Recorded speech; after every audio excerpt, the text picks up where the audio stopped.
Welcome all of you. हो सकता है प्रीवियस वीडियोस में लाइट क्लियरेंस ना हो रही हो या क्वालिटी अच्छी ना हो, तो कोई प्रॉब्लम वाली बात नहीं है, बाद में फिर से डाल दूंगा। हो सकता है लाइटिंग की कुछ प्रॉब्लम हो रही है।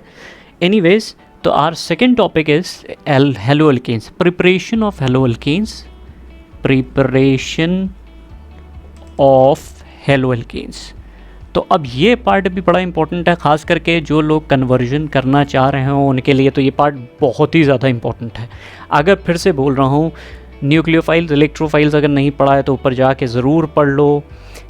अगर ये नहीं पता इंडक्टिव इफेक्ट क्या है तो इस टॉपिक को रोको और पहले इंडक्टिव इफेक्ट के बारे में सीखो, इलेक्ट्रोमेरिक इफेक्ट के बारे में सीखो, तब इस पे आना, तब जाके समझ में आएगा। तो हम लोगों को प्रिपरेशन ऑफ जो हेलो एल्केन्स हैं वो कहाँ कहाँ से बन सकते हैं, वो कौन से कंपाउंड्स हैं जिनसे हम हेलो एल्केन्स को बनाएंगे।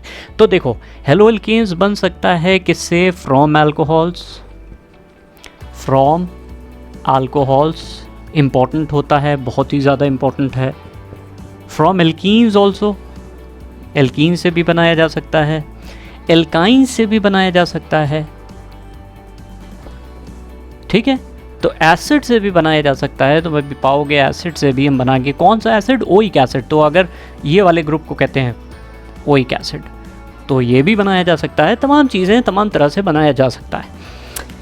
तो एक एक करके डिस्कस करते हैं। सबसे इम्पोर्टेंट पार्ट ये है हमारे पास अल्कोहल से बनाना। तो अल्कोहल से वाला थोड़ा सा पार्ट इम्पोर्टेंट है, हम कोशिश करेंगे ज़्यादा पार्ट पढ़ाएंगे, लेकिन जितना मैक्सिमम इम्पोर्टेंट है वो तो कवर ही हो जाएगा। तो देखते हैं पहला part, from alcohols. From alcohols, तो अल्कोहल्स बेसिकली जो फंक्शनल ग्रुप होता है वो ये ग्रुप होता है। जिस ग्रुप में भी ये ग्रुप लगता है OH, वहाँ पे हम कहते हैं अल्कोहल है। वो ग्रुप कौन सा है? वो अल्कोहल है। अब अल्कोहल भी तुम फर्दर क्लासीफाई देखोगे अपनी बुक्स में, it is further classified into primary, secondary, tertiary, 3 degree, 2 degree और प्राइमरी। तो कोई प्रॉब्लम वाली बात नहीं, हम लोगों को फ़िलहाल इस चीज़ पे फोकस करना है कि हम अल्कोहल से कैसे बनाएं। तो सपोज़ करो सबसे पहला पार्ट ये है, हमसे ये पूछा गया कि एक कन्वर्जन दिखाते हैं। सपोज़ करो हमसे कहा गया CH3 CH2OH, यानी कि ये हमारा इथेनॉल है और हमें इससे बनाना है CH3 CH2Cl, क्लोरो इथेन। अभी ऊपर देखो IUPAC नॉमेनक्लेचर का लिंक दिया हुआ है, अगर नहीं समझ में आया तो पहले उसको सीखो। क्या हो गया? Chloro ethane. ये क्या है? एथ, 2 कार्बन एथ, एन, ओल। फंक्शनल ग्रुप जो अल्कोहल का होता है उसे कहते हैं ओल, तो एथेनॉल। तो हमें ये बनाना है, इसके लिए हमें क्या करना पड़ेगा? हमें लेना पड़ेगा CH3 CH2OH, ये हमने ले लिया। इसमें एक बड़ी इंटरेस्टिंग सी चीज़ यूज़ होती है और इसका नाम भी याद रखना, एनहाइड्रस। एनहाइड्रस का मतलब क्या होता है? सूखा, सूखा विदाउट वाटर, डिहाइड्रेटेड, एनहाइड्रस। और यहाँ पे हम लेकर चलते हैं कॉन्सेंट्रेटेड कॉन्क HCl। ये 2 चीज़ें ली जाती हैं और यहाँ पे बड़ा इंटरेस्टिंग सा पार्ट ये बनता है। देखो, एनहाइड्रस ZnCl2 का काम क्या है? एनहाइड्रस ZnCl2 एक लुईस एसिड की तरह काम करता है। किस तरह से? Lewis acid. लिख लेना इस चीज़ को, लुईस एसिड की तरह काम करता है। डिहाइड्रेट करेगा, तो डिहाइड्रेट करने पे OH यहाँ से निकल जाएगा, H यहाँ से निकलेगा। ये बेसिकली एक तरह की न्यूक्लियोफिलिक सब्स्टिट्यूशन टाइप की रिएक्शन है जो हम बाद में डिस्कस करेंगे। CH3 CH2, क्या हुआ यहाँ से? इसका OH और इसका H यहाँ से निकल गया, तो H2O यहाँ से निकल रहा है, Cl बच रहा है, वो जाके यहाँ जुड़ा जा रहा है और साथ में हमारे पास H2O बन गया। क्योंकि ये Lewis acid as a catalyst use हुआ था, इसलिए ये जैसे का तैसा बाहर आ जाएगा। तो ये एक इम्पॉर्टेंट रिएक्शन है, याद रखना। इसकी मैकेनिज्म भी बड़ी इंटरेस्टिंग होती है, ये कार्बोकटाइन मैकेनिज्म के थ्रू बनता है। तो उसके बारे में डिटेल हम नहीं देंगे, कोई ज़रूरी नहीं है डिटेल। अगर डिटेल देखना है तो बाद में इसके बारे में डिसाइड हो जाएगा। तो ये याद रखना, ये कंपाउंड ल्यूकस टेस्ट सुना होगा, प्राइमरी, सेकेंडरी, टर्शरी। ये ल्यूकस टेस्ट में भी यूज़ होता है, यही चीज़ यूज़ होती है। तुम्हें प्राइमरी, सेकेंडरी और टर्शरी अल्कोहल दिया जाता है और पूछा जाता है how will you distinguish between primary, secondary and tertiary. तो उसमें एनहाइड्रस ZnCl2 कॉन्सेंट्रेटेड HCl मिलाया जाता है। अगर वो टर्शरी है, अगर टर्शरी होता है तो उसमें टर्बिडिटी तुरंत आ जाती है। टर्बिडिटी, थोड़ा गाढ़ापन, immediately appears turbidity, immediately appears turbidity। अगर वो सेकेंडरी है तो अगर सेकेंडरी है तो याद रखना वहाँ पे थोड़ी देर बॉईल करना पड़ेगा 5 मिनट के लिए, तब टर्बिडिटी आएगी। और अगर तुम्हारे पास प्राइमरी है तो नो टर्बिडिटी, नो टर्बिडिटी। और ये हम कहाँ से बता पा रहे हैं? ये हम बता रहे हैं ल्यूकस टेस्ट। ये जो टेस्ट लिखा है इसी को ही हम लोग कहते हैं ल्यूकस टेस्ट, ल्यूकस टेस्ट।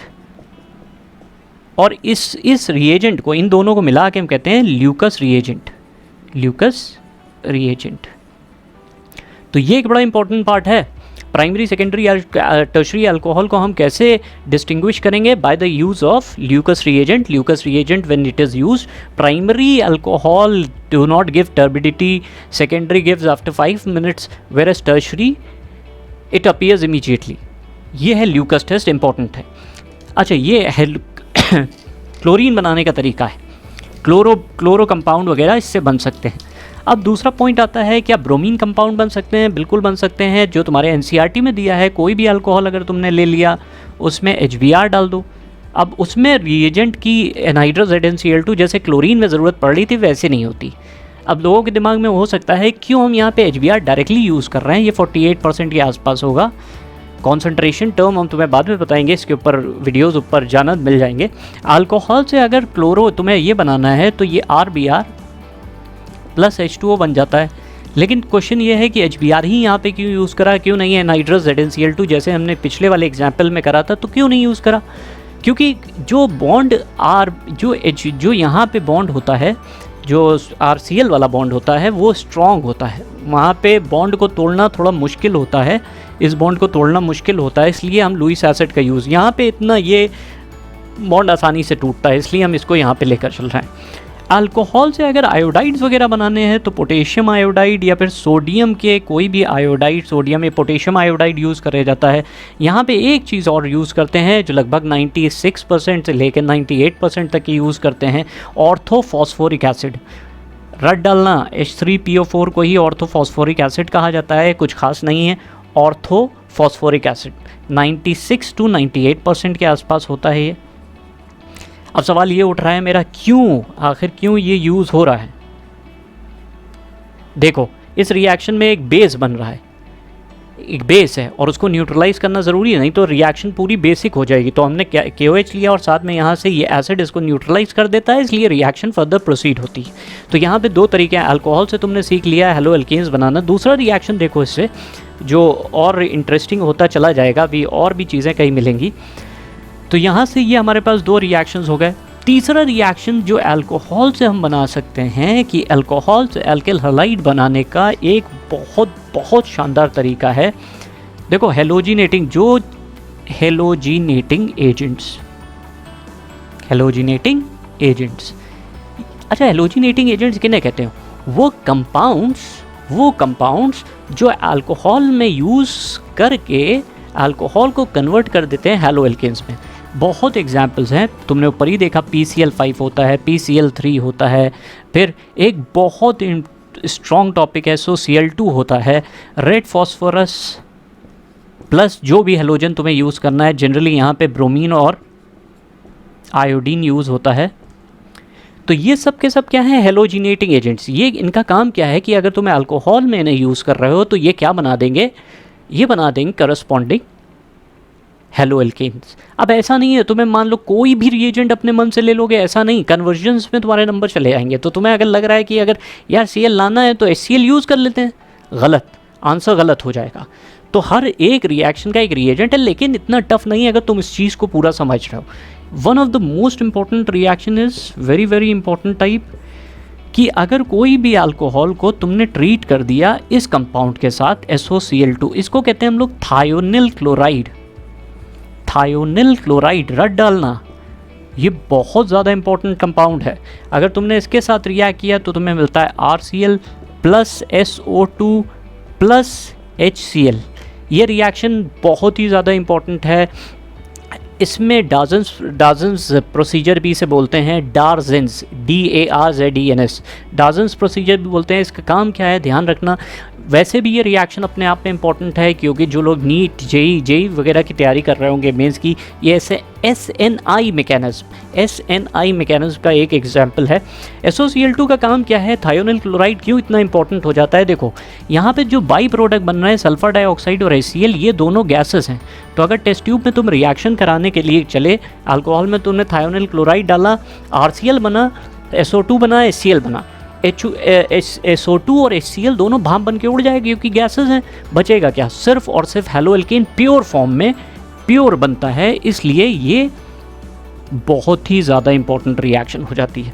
तो अल्कोहल को अगर थायोनिल क्लोराइड के साथ रिएक्ट कराओगे तो RCl बनेगा। एक और एग्जांपल देख लो, अगर अल्कोहल को, कोई भी अल्कोहल ले लो, उसमें तुमने डाल दिया मान लो PCl3 डाल दिया। अब PCl3 क्या करता है, यहाँ पे 3 Cl है, यहाँ पे तो एक है, तो हम इसको 3 करे ले रहे हैं। यहाँ से बना RCl, 3 एल्किल हैलाइड बन गए। बचा क्या, H3PO3। अभी इसका नाम देखो तो इसको नाम में तुम जानते हो क्या बोलते हैं इसे, फॉस्फोरस एसिड। फॉस्फोरिक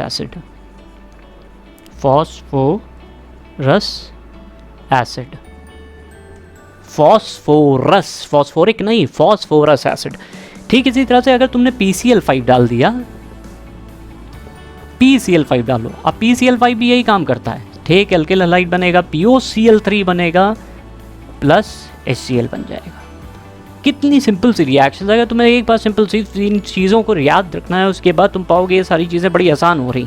एक रिएक्शन और बताएंगे और उसके लिए थोड़ी डिटेलिंग हमें चाहिए, इसलिए नेक्स्ट जो वीडियो आएगा वो ज़्यादा इंपॉर्टेंट होगा। उसमें हम ये बताएंगे कैसे इलेक्ट्रोमेरिक इफेक्ट का यूज़, इलेक्ट्रोमेरिक इफेक्ट ऊपर जाके पढ़ लेना, इलेक्ट्रोमेरिक इफेक्ट का यूज़ करते हुए कैसे मार्कोव-विनिकोव्स एंटी मार्कोव-विनिकोव्स का यूज़ होने जा रहा है।